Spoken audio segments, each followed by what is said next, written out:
Ndaiva umwe wevamwe avo vainge vachibhadharwa muchigemu ichi. Ndakachipinzwa neimwe cousin brother yangu uyo ainge ari musoja. Akandiudza akati, mwana wamai, kune nyaya yandanzwa. Ndikaenda kumba kwake panguva yacho iyoyo ainge achigara ndichati kubudiriro. Akandiudza iye kuti ainge aine vanhu vaainge achiziva avo vainge vachipiwa mari kuti vange vachipfeka regalia isiri yepati yavainge vachisapota, voenda vonomamisa vanhu to bed. Muchiita zvinhu izvi munenge muchifamba nemunhu anenge akaita sejournalist achitora mapicture kana mavidhio muchimamisa vanhu, ende ndokuita kwainge kwava kuita vamwe vanhu mari. Ndakagara naye pasi ndikati zvisungisi here izvi? Akanditi kusiri kufa ndekupi. Ndaishanda semupurisa muHarare, mari dzainge dzisingabatani. Munozviziva kuti panguva iya munyika mainge muine nzara, panguva yehyperinflation. Saka ndakasvika pakupindwa nemweya wadhiabhorosi nekuda kweUS dollar. Inini nevamwe vangu tainge tagara tiri sort of like mayouth AMDC kubva muna 2007 through baba vangu vainge vakajoinawo pati yacho. Hatina kungopinda munyaya iyi nekuti ndainge ndichida kuzviita zvinhu izvozvo, but ndakaona kuti ndiyo yainge iri nyaya yainge yatovapo yekuti unge uchikwanisa kuraramisa iwe nemhuri yako. Takaita recruited through an NGO agent, inini necousin brother yangu. Saka ndainge ndisingatozvizivi kuti ma-NGO awa ainge aine ma-hidden agendas. Vakazviita nenzira yaisaita kuti iwe usazozivikanwa kuti uriwe bato ripi. Saka ndakabva ndachizoendeswa kune imwe imba uko kwatakaenda tikanopiwa regalia. Takapiwa makadhi chaiwo kuti sekunge tainge tiri vanhu veZANU-PF. Takazoendeswa kuUMP kuzumba marambapfungwe tikanogara pamba peumwe murume uyo ainge ari sabhuku asi ainge achisapota zveMDC. Haana kunge akaziva kuti vanhu vainge vauya kuzogara pamba pake vainge vatori vatengesi, vainge vauya kuti vange vachizoita basa ravo rekurova vanhu vachiita sekunge vanenge vari verimwe bato. Izvi zvaitirwa kuti nyika kana mavideos awa akazobuda zvinge zvichizonzi zviri kuitwa nevanhu vekuno umwe musangano, asi vari vanhu vanenge vachipfekedzwa matisheti asiri emusangano wacho iwoyo. Uyo wainzi ndio wainyanyisa kurova vanhu. Tainge tisingapiwi mari sesalary. Aiwa, mari yacho taipiwa sefood aid kana kuti travel allowance, but inenge itori mari inenge yakatowanda. Isusu vechidiki tainge titori ma-team leaders. Taisangana vanenge vakapfeka mbatya ma-civilian muma-safe house kwamurehwa kana mutoko. Taisapiwa mari pamberi pevanhu. Waipinda mutoilet umwe maunenge waudzwa kuti enda pakati ndo pane mari yako. Muma-restaurant kana kungosangana nemunhu anokupa mari mubhazi, wobva watonzi enda unotarisa paseat number 12. Waibva watoendapo wobva watonoona kuti munenge muine envelope inenge yakazara nema$20. Izvi zvaiitirwa kuti kana kuri kunzi tinenge tichitsvakwa nema-CIO vasakwanisa kunzwisisa kuti chii chiri kuitika, waikwanisa kutoswera watova ne$200 yekungoti munge muchinorova vanhu chete. Uye zvekare taipiwa mari yekuti tinge tichigadzira mabhesi nekutenga doro kuitira kuti vechidiki vange vachizova vakadhakwa vaine hasha. Vamwe vataizoshandisa kuti vange vachirova vanhu vainge vatori vanhu vainge vasingatozvizivi kuti isu tainge titori vanhu vanenge vakatotumwa nema-NGO. Saka mukoma taiti kana tabata mari dzedu kudaro taitofamba tichitorova vanhu. Uye zvekare taifamba nema-digital cameras madiki. Taitoudzwa kuti unofanira kuti unge uchizotora vamwe vako makamera vakapfeka hembe dzinenge dzisiri dzeopposition. Kana ukakwanisa kurekodha vanhu vanenge vakapfeka matisheti eZANU-PF waipiwa bonus ye$350. Saka ndaiti paya zviya zvivakomana zvatinenge tanwisa doro kana vava kurova vanhu, isu tinenge tichifamba tiri kumashure kwavo tichivatora mavideo cameras. Saka taipfeka, nyangwe nesu taipfeka hembe dzeZANU-PF idzodzo dzatinenge takatopiwa nemaagents iwawo. Handizivi kuti hembe idzi dzaiwanikwa kupi. Taiti kana tikatora mafoto, maagents aibva atora mamemory card acho iwawo vomaendesa kumhiri kwemakungwa kunoratidza kuti state violence yainge yakanyanyisa. Pese pataitumira mafoto awa tainge tichitopiwa mari dzekuti tinge tichikwanisa kutoraramisa mhuri dzedu zvakanaka. Ndakazonzwa nerunyereko kuti panguva yacho munyika mainge mutori nemamwe ma-NGO but vari vekuAmerica vainge vatori ma-CIA. Zvinhu zvakandishamisa izvozvo kuti taitofamba nevanhu vatainge tisingazivi kuti vainge vari ma-CIA. Vamwe vacho vainge vasitombori varungu but ari masoja echiAmerican vanenge vakadzidziswa kuno-operata munyika dzekuti munenge muchiitika violence in politics, vachitofamba vachitokurudzirawo kuti zvinhu zvakadaro zvinge zvichiitika. Handizivi kuti sei vainge vachida kuti kunge kuchizova kuine kufa kwevanhu vakanyanya munyika yedu yeZimbabwe. Saka mukoma takaita mhirizhonga yakanyanyisa, uye zvekare tichiita mhirizhonga tainge takatoudzwa kuti kana zvinhu zvikashata mukatsvakwa nema-state agents tichakuburitsai munyika moenda kuEurope kana kuCanada sema-victims. Takavhurirwa mafiles ekunyepera. Ma-NGO agents akanyora mazita edu sema-MDC victims ekuti mhosva yechisimba yakaitika kumusha, isu tichiziva kuti ndisu takange titori dzimwe dzemhondi dzainge dzichipfeka hembe dzeZANU-PF. Mari dzemaflight tickets, matravel documents zvakange zvakagadzirwa nechekare. Ndokusaka nhasi uno ndiri munomu muCanada. Mari yandakapfuma nayo yainge iri yeCommission yeropa taibhadhara mukoma kurova kwatainge tichiita vanhu. Iko zvinozvi ndinoti kana ndikagara pasi ndinokwanisa kana kungoyeredza misodzi. Chimwe zvekare chinondibata ndechekuti mubereki wangu paakashayika handina kukwanisa kuti ndinge ndichidzokera kuAfrica. Ndakazoroora zvekare namadhamu takazorambana kuno kune humwe upenyu hwakatosiyana neupenyu hwatainge takajaira tichiri kuZemu, but tinoita zvedu co-parenting. Madhamu ivo zvavo kumusha vanomboenda, but ini zvekudzokera kumusha ndinotya. Vakaenda kumba vanonoshandisa magwaro efake kuti vange vachizopinda muSouth, vobva vachizojamba border muSouth, vanopinda nemagwaro chaiwo. Asi kana vava muSouth kuzoenda kumusha vanoita zvekujamba border vachinoona dzimwe hama. Ini ndinotya because takazotombovhimiwa zvekutorevesa mushure mekunge tadonhedza rimwe memory card iro ratainge takatora mavideos tichitraina vamwe vakomana kuti tinoda kuti munge muchirova vanhu kumusana, totora mapictures tinge tichizoenda nawo kuvarungu vanotipa mari. Saka takazodonhedza memory card iroro tikatanga kutsvakwa zvekurevesa.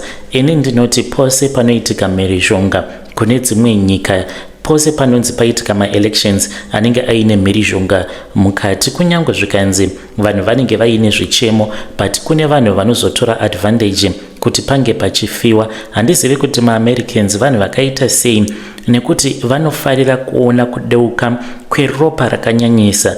Vainge vakatarisira kutoti muZemu maifanira kuti munge muchizova nekudeuka kweropa rakanyanyisa mumakore acho iwawo. And I feel sorry for vanhu vakuru vainge vari muma-opposition zvekare nema-ruling party. Havana chavainge vachitomboziva kuti nyika yaifarira kuti ingadai yakadeuka ropa rakanyanyisa. Asi hameno kuti chii chakazongoitika, vanhu havana kuzopanduka sezvavaitarisirwa kuti vanofanira kuti vange vachizoita pakupanduka. Vazhinji ndiwo makore awo ekuti vanhu vakazotanga kutiza munyika vachienda kunyika dzakaita seSouth Africa kana kuti Botswana. Vaitarisira kuti maifanira kuzomuka hondo yekuti unenge uchirwa nehama yako, civil war munyika. Kana zvadaro vaitarisira kuzopindira. I think idzi dzangovawo pfungwa dzangu. Pandakauya kuno mukoma ndakasvika ndikagara zvakanaka.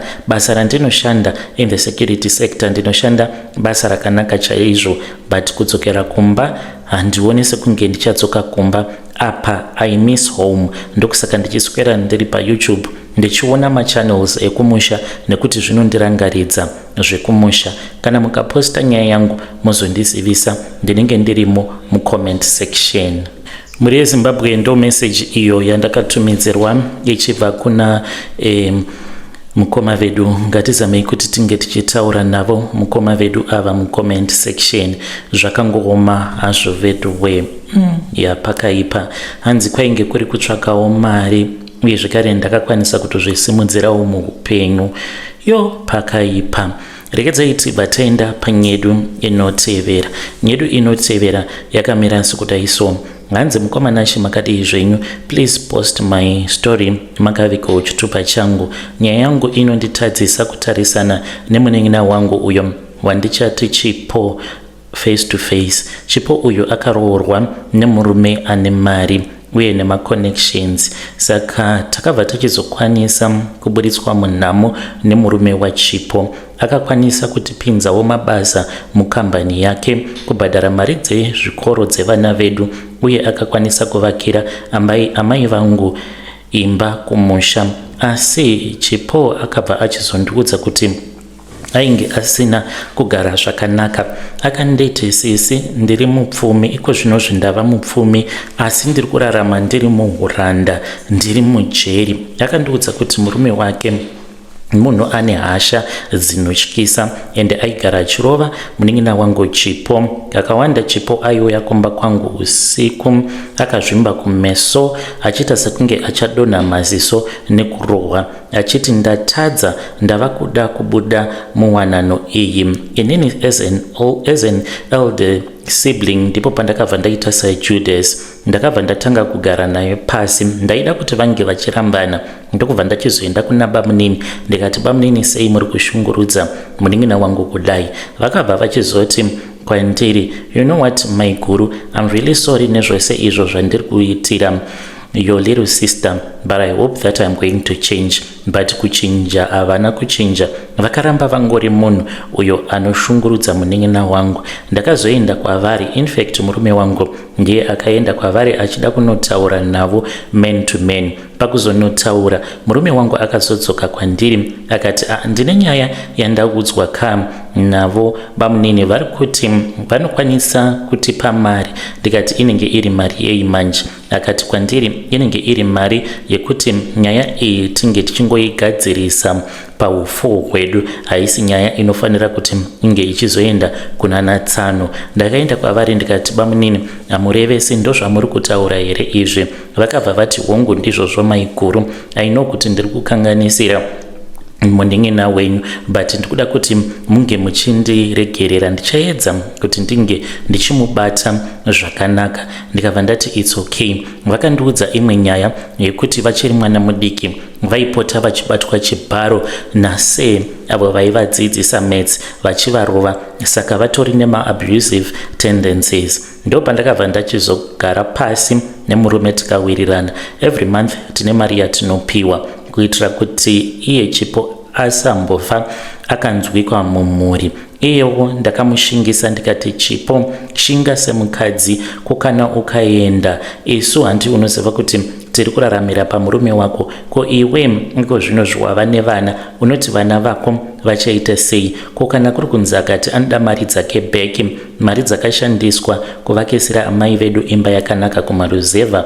tinoiwana kupi? Murume wako munhu akanaka, anongoda kungoziva kuti anobata sei mukadzi wake. Unofungidzira kuti upenyu hwekufamba nemakombi makatsimbirirana hunonaka here? Ndakamumanikidza kuti arambe ari muabusive relationship nekuda kwekuti inini nemurume wangu taida kuramba tichiraramira pamurume wake. Ndakaona kuti zviri nani kuti ange achisacrifice kuitira kuti isu sehama dzake tinge tichizovawo vanhu vanorarama upenyu hwakanaka. Iko zvino zvipatova nenguva yakareba murume wake achiri kungomurova, anomuabusa, zvisingaiti. Ndinoziva all the abuse that she goes through, but ndinomutsikirira, ndinomuudza kuti iwe chingoramba wakanyarara. Ndiyo confession yangu yandiinayo yandiunza pano mukoma. Ndokuda kungonzwawo kuti vanhu vanoti kudii. Yo vedare ndo message iyo yandakatumidzirwa ichibva kuna vahanzvadzi vedu. Zvakangooma hazvo vedu we, nganzi ndikuda kungonzwawo kuti vedare vanoti kudii pamusoro pezvandiri kuita izvi. Ndo zvavari kuita muneng'ena wavo uyo ari kugara pamba pekuti anoshungurudzwa. Zvakangooma hazvo vedu we. Let us try to speak with him in the comment section. Rekedzai tibva taenda panyedu inotevera. Nyedu inotevera yakamira sekudai so. Hanzi mukomanashi makadii zvenyu, please post my story makaviko chitupa changu.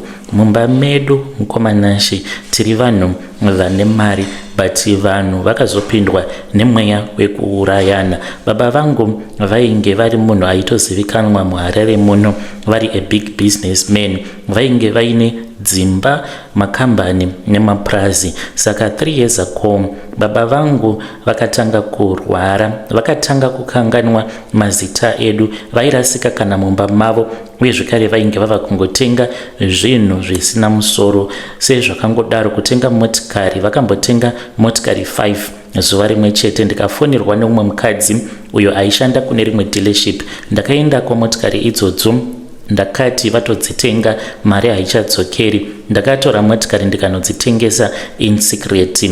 Saka ndakazoenda navo kuna chiremba. Chiremba akabva ati dementia. Dambudziko rakaitika pana baba vangu nderekuti baba vangu ivo havana kumbogara vakaroora, like kuroora kutova nemuchato. Vaingomitisa, including my mom, vakamitiswa vakangobvisirwawo zvemari. Saka vana vacho takawandisa, tinosvika kuma 20. Ndaudza amai vangu, amai vakabva vati hatichatotauri. Saka takabva tachizofamba naamai, takaenda tikanobetserwa neimwe n'anga yekunyanga. N'anga iyi inoziva zvainoita. Baba vangu vakatanga kuacuza vamwe amai guru venumber 3 vachiti vainge vari muroi. Amai guru ava vakaita munyama nekuti vanobva kuChipinge. Vakati ndakamuona musi waakabva kumusha kwavo kuChipinge, ainge aine kahari kaainge ainako. Amai guru ivavo vakanzi ndivo vainge vachiroya baba. Panzvimbo pekuti tinge tichivapa mishonga nerubatsiro rwakakwana, vanhu vakabvumirana kuti dzainge dziri nyaya dzaizopedzwa nenzira dzechivanhu. Apa ndainge ndichizviziva kuti baba vangu vava kutorwara nepfungwa. Ndaitya kuti upfumi hwababa kana zvikangonzi baba vava pedyo nekufa, havachanzwi zvakanaka, upfumi hwababa hwaikwanisa kuti hunge huchizogoveranwa. Apa takawanda tiri 20. Saka baba vangu vakabva vachizoti vainge vachida kuti inini ndige ndichizova pedyo navo sterek, because ivo vakatotanga kutobhiliva kuti zvechokwadi vainge vakatoroyiwa kutorwara kwavainge vachiita. Baba vangu he was deteriorating. Ndakatanga kugara navo, usiku vaichema vachiti havazivi kwavari, asi ndainge ndichingovaudza kuti baba musatya nekuti muneni. Baba vangu ndakaita kuti vange vachichinja will yavo. Ndikatoita madhiri nelawyer. Yainge iri nyaya iyo yatainge takaronga takati inini amai nelawyer nemukadzi wacho, because iye ainge aine brother yake who was a magistrate. Saka nyaya yakazosara yoenda kumatare. Hayo vamwe vana masiblings angu vava kurwira havo upfumi, but zvainge zvakatoendwa nekare, because taiti kana tikaenda kukoti mamagistrate ka vanozivana vanowirirana paupfumi uhwo hwainge huri upfumi hwababa vangu. Takawirirana kuti lawyer rinotorawo something, isuwo naamai totorawo something. Ndo zvatakaita izvi mukoma. Kunyange zvikanzi ndakaita zvinhu zvakaipa, but to tell you the truth, baba vangu vakanyanyisa kuzvara vana vakawanda. Vazvara vana vakawanda kudaro vakavazvara nevakadzi vakasiyana siyana. And you know very well kuti pano pakaita saizvozvo kuti zvinge zvichizonzi pfuma yacho munge muchikwanisa kuzoigoverana zvakanaka, zvinotinetsei? Inenge itori nyaya watanga. Ini ndichiuya panapa muzuva ranhasi ndikuda kungotaura nevanhurume. Kana uine mari, usada kukoshesa vakadzi, ita mukadzi wako umwe chete, ngozvara naye vana vako, nekuti kana ukazvara nevakadzi vakawanda, I am telling you, upfumi hwose uhwo hwaunenge uinahwo uchingofa zvinobva zvavharana, nekuda kwekuti vana vanotanga kurwira pfuma vachida kuti vange vachizobhenefita ivo. Kana kuri kunzi mukomanashi ukapiwa bad advice ukatevedzera zvaunenge wanzi unge uchiita, mhuri yako ikazotanga kufa nenzara, unganzi unenge uri munhu akatadzirwa here kana kuti kunenge kuri kutopusa? Izvi ndo zvandakaitawo imwe friend yangu, zita rangu muchanditi Blessing, ari kutambudzika murume uyu. Handingataure hangu kwandakamupfuurira kuti ange achienda, akaenda ikoko achiti ari kunotsvaka asylum, zvikasvika zvikaramba. Zvino mukadzi tongomupaza mahara kunoku kuJoni. Mukomana chindainge ndichishanda neimwe friend yangu muno muSouth Africa, aivimba neni chaizvo. Ndakabva ndachizotanga kuchiva mukadzi wake. Ndainge ndagara ndichida kuti ndige ndichienda kumhiri kwemakungwa, asi ini kuti ndige ndichiita risk yekuti ndinoenda kumhiri kwemakungwa ndiri ndega ndainge ndisingadi, plus handidi kusiyana nemudzimai wangu. Ndakabva ndati zano nderipi pano, ndikati of course kuenda kumhiri kwemakungwa ndinoda, but ndinenge ndichida kutanga ndamboona kuti kana ndikaendesa friend yangu ini ndisina kana risk yandinenge ndambotora, zvinosvika zvikanaka here? Kana kuri kunzi akabudirira haazombondikanganwe, anobva andibatsira, ini ndongosvika ndichingotangirawo ipapo paanenge agara akavaka.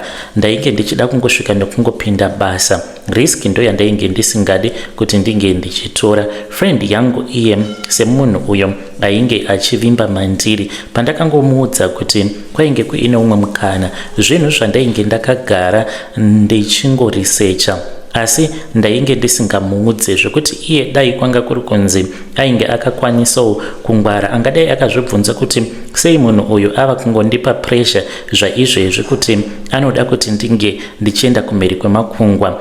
Yet iye ainge agara achitaura nevanhu vacho, akabva achizounganidza mari. Ndakaseka nemudzimai wangu musi uyo paakatengesa motikari yake. Ndakatomukurudzira ndikati, iwe tengesa motikari shamwari uende kumhiri kwemakungwa. Atengesa motikari paya ndainge ndichimukurudzira, asi kumukurudzira kwandainge ndichiita, kutaurawo chokwadi, ndaiva ndiinewo hope yekuti zvake zvikaita zvangu zvinenge zvaita zvekare. Saka akabva achizomanikidzira, kekupedzisira akaenda kumhiri kwemakungwa akasiya mudzimai. Chakanyanya kurwadza mukadzi wake ndechekuti akasiya atengesa stand iyo yakanzi nemukadzi tainge tatova nenguva tichingoriza mari nekuzotenga stand yacho iyoyo. Saka mukadzi wake akazozviona sekunge murume wake ainge akapusa, akatanga kuuya kwandiri achidemba achiti shuwa munhu uyu angati taunganidza upfumi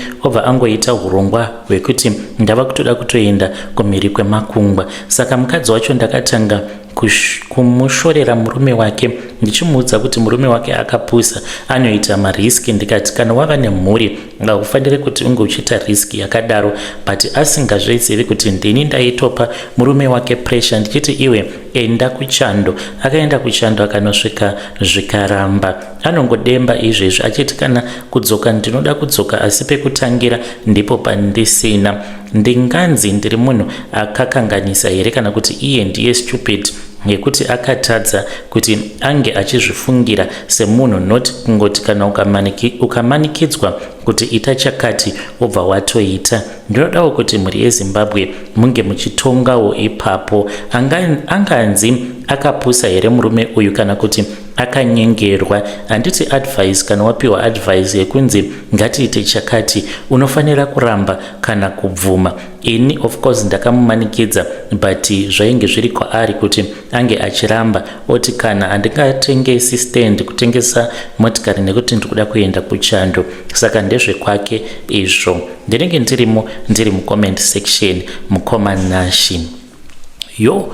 Muri yeZimbabwe ndo message iyo yandakatumidzirwa ichibva kuna mukoma vedu. Zvakangooma hazvo veduwe, hanzi ndinganzi ndakamukanganisira here munhu uyu kana kuti handina kumukanganisira. Hanzi ndiye akaita ubenzi hwekubhilivha mune zvinhu zvakazomukanganisira upenyu. Zvakaoma hazvo veduwe. Ngatitaurei navo mukoma vedu ava mucomment section. Rekidzai tibva taenda panyedu inotevera. Nyedu inotevera yakamira sekudai so. Hanzi mukoma Nashi makadii zvenyu, please post my story makavigawo chitupa changu. Ininiwo ndiri n'anga yefake. Muchangonditi sekurugudo. Confession yangu iye mukoma, ndinoda kutoti ndinge ndichitodzidzisawo vamwe vanhu. Saka ndava nemakore ndichiita zveun'anga, ndinozivikanwa ndichangoti mumabhuku Epworth, asi mukoma chokwadi chiripo ndechikuti inini handina zvakawanda zvandinoziva. Handina mudzimu wakambogara wataura pandiri. Ndiri n'anga yefeki. Zvakatanga nenzara. Ndakaona kuti vanhu vane desperation yekuda mamiracles nemaprophecies. Ndakabva ndatenga machira, ende kana ndichitaura ndinotaura chirudzi chekuMalawi, ndekuti ndakamboshanda ndikagara nevanhu vekuMalawi kwenguva yakareba. Ndakaenda kuMozambique pandainge ndanzwa nenhamo, ndikatanga kugara pano umwe musha. Pamusha apa paishanda vanhu vekuMalawi, tainge tiri 6. Vaitaura neni nechirudzi chekwavo. Kutotaura nemunhu wekuMalawi tinototaura muswero wese wezuva. Vanhu vazhinji vanongoti kana vakanzwa munhu achitaura chirudzi chekuMalawi mubva vatoti mondoro iri papa ine simba. Saka inini ndinototambira vanhu vakuru vanotoya mumatare angu, vanhu vanobva kumachechi, vamwe vanenge vachichema nenyaya dzembereko. But zvandinoita manje mukutaura nemunhu, handimubvunzi direct kuti saka iwe wavingei matare mangu, asi ndinotanga kutaura naye ndichikurukura tichita senyaya. Saka ndinenge ndichitonzwa logic panyaya yake, ndobva ndamuudza zvinhu zvaanenge achida kunzwa. Nekuti munhu kana achifamba, munhu wose, vanhu vose vari panapa mukoma, whether anonamata kana kuti haanamati, munozviziva here kuti kunyangwe nemi mukoma so mutori nemunhu wamunoti ndiye muroyi wenyu anokanganisa upenyu hwenyu. Saka kana mukasangana nemunhu anenge akaita seni, kana tikatanga kutaura, ndinobva ndatokuudza kutoti pane munhu ari kukuroya. Ndichitoziva kutoti munhu wose ane munhu waanofungidzira muupenyu hwake. Ndinovatorera mari, ndinovapa mishonga, kunyangwe munhu ndikamupa kana mashizha ekuti enda unoshandisa, munhu anotoenda otonoshandisa chiti ndakabetserwa nachiremba. Ndakavaka dzimba dzangu, ndine motikari dzakawanda, ndine mapurazi 2. Of course ndine kwandinopota ndichiendawo ndichinobetserwa, but ndiri n'anga yefake. Vanhu vanofanira kuti vange vachiziva kuti zvinhu izvi zvinotowanikwa zvirimo muvanhu. Ndiyo secret yangu yandiinayo. When you post my story muzondizivisa, ndichange ndichizotevererawo ndiri mucomment section. Vedare ndo message iyo yandakatumidzirwa ichibva kuna pakaipa mukoma vedu. Ngatizamei kuti tinge tichitaura navo mukoma vedu ava mucomment section. Zvakangooma hazvo vedu we. Rekidzei tibva taenda panyedu inotevera. Nyedu inotevera yakamira sekudai.